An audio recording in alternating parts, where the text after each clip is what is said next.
if you deworm them with a dewormer from each class, so say we use, and you use the most effective dewormer from that class, which for the US, that would be valbazin, cydectin, which is just moxidectin, and prohibit or levamisole.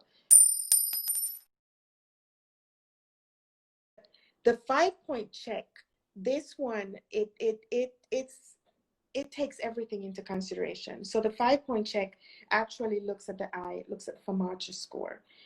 It looks at the condition, the body condition score of that animal, to see if is it gaining condition or is it losing condition. And if it's losing condition, then you might need to deworm that animal. Still, it looks at the tail. It looks for a DAG score, or fecal soiling. So on a scale of 0 to 5, with 0 being no fecal soiling and 5 being fecal soiling all the way down to the heart. So if an animal has diarrhea and you know, that's a consideration, you would deworm that animal. It looks at, in goats, it looks at coat condition and it looks at the bottle jaw. In sheep, it looks at the nose for nose spots. But these two tools were developed in South Africa, and they were developed in response to dewormer resistance. So we use those to determine who we should deworm. Okay. All right. So those are the tools that you use.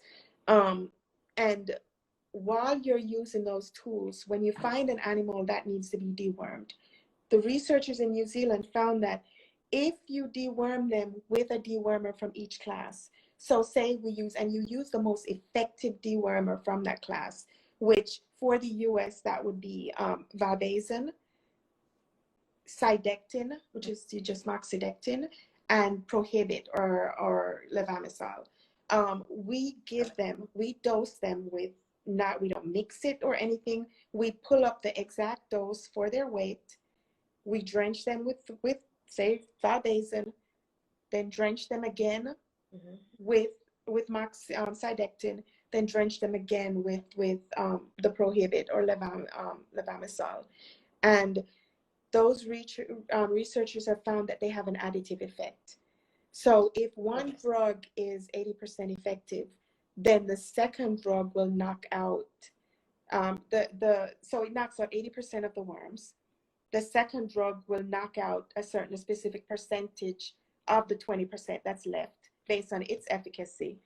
And the third would do the remaining. And so when you combine them, you can have an efficacy all the way up to 99 point something percentage, depending on how effective each drug is. But by combining them with that additive effect, you are getting a better response. And what you're doing, say compared to using one dewormer that's 80% effective, when you deworm an animal with one dewormer and it's 80% effective, it's killing 80% of the worms and 20% are left over to reproduce and lay their pathogen resistant worms onto your pasture. That's 20%.